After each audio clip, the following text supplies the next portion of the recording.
Brexit, a lot of European countries might have thought, well, with the might of America behind us, why should we spend extra money? They'll cover any invasion. Well, all of a sudden, on Europe's doorstep, Russia invades Ukraine, and all of a sudden, countries like Poland, Germany, France are looking across the landscape and going, "Are we next?" The gap between the MoD's budget and the cost of the UK's desired military capabilities, that gap has ballooned to just shy of £17 billion. That's the largest deficit ever. MPs are warning that the MoD hasn't got a credible plan to fund the armed forces that the government actually wants. And the result of that means we're increasingly reliant on our allies. So the enduring question, are we spending enough on defence? And what are the risks we're taking if we don't? Well, military analyst Sean Bell is here. Sean, a very good morning. Rosie. So are we over-reliant on our allies, do you think?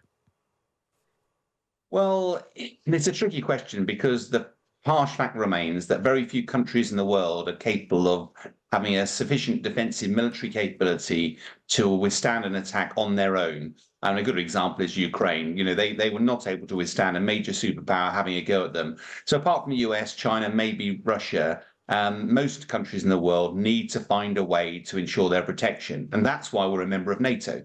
We're not a member of NATO as a little club. We're there because it's a key pillar of our nation's defensive capability. And we rely on that so that if we are attacked, everybody else comes to our aid. So we leverage the spending, the collective might of NATO, which is exactly the reason why we rely on our partners. That's actually a pillar of our defence policy. The challenge, of course, is that not all of those members of NATO spend their allocated 2%. 10 years ago, it was agreed that everybody would pay 2% by now, and actually only 11 of the 31 countries do. And therefore, we probably should be trying to put pressure on those other countries that are not actually paying their 2% to step up to the plate before we start spending more money on defence. And there has been a bit of a shift, hasn't there? Well, first of all, in the expansion of NATO and the amount of money countries are prepared to spend since Russia's invasion of Ukraine. Oh, absolutely, Rosie. I mean, let's face it, a lot of European countries might have thought, well, with the might of America behind us, why should we spend extra money? They'll cover any invasion. Well, all of a sudden, on Europe's doorstep, Russia invades Ukraine, and all of a sudden, countries like Poland, Germany, France are looking across the landscape and going, "Are we next?" And that's been a very, very clear motivation. I think Poland's gone up to 3.5% of defence of GDP now to spend on defence. So it's a harsh reminder to everybody of just why you spend. The money on defence is an insurance policy against an uncertain world. You hope you never have to go to call on that policy, but you need to have that capability, as the invasion of Ukraine has shown, because occasionally these sorts of invasions will happen. Those European countries, though, are they running a risk by thinking, oh, the US will always be able to bail us out? I mean, if Donald Trump wins the presidency, that dynamic could shift somewhat. Yes, I mean, we always got to be careful whenever we talk about former President Trump, because the way he delivers stuff is often very unpalatable. But the reality is that if you strip away the rhetoric, if you were America, you're spending 3.5%, 4% of your GDP on defence, and you look across NATO and think most of the countries are not spending, then you probably turn around be a little bit upset that you're expected to provide the security umbrella when other people are not actually paying their premiums.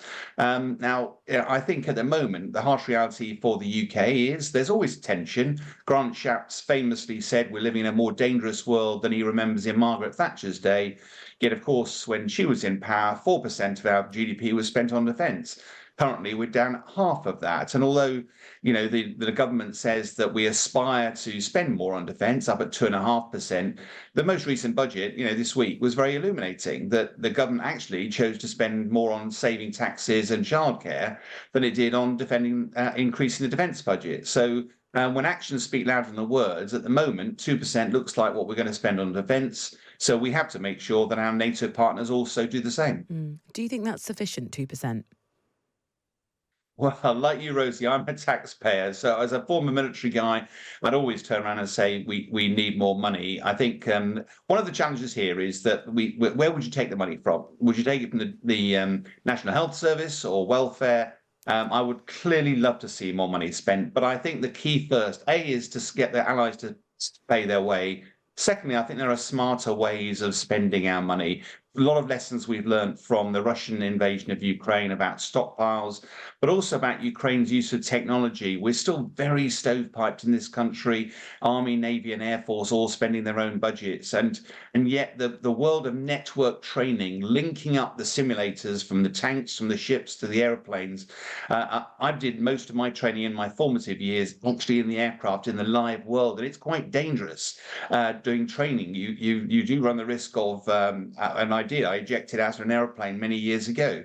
Whereas I've died many times in a simulator, and linking those simulators up together provides a really compelling capability. We've not done that yet, and NATO partners haven't done that yet. The UK is famous for its technology and its training. There are great ways that we could become a centre of training of military excellence if we could just align our defence industrial base, some of this technology that exists, this innovation in the public sector, and that could actually enhance our military capability significantly and help our export balance of payments. So there are all Yeah. sorts of things we could do.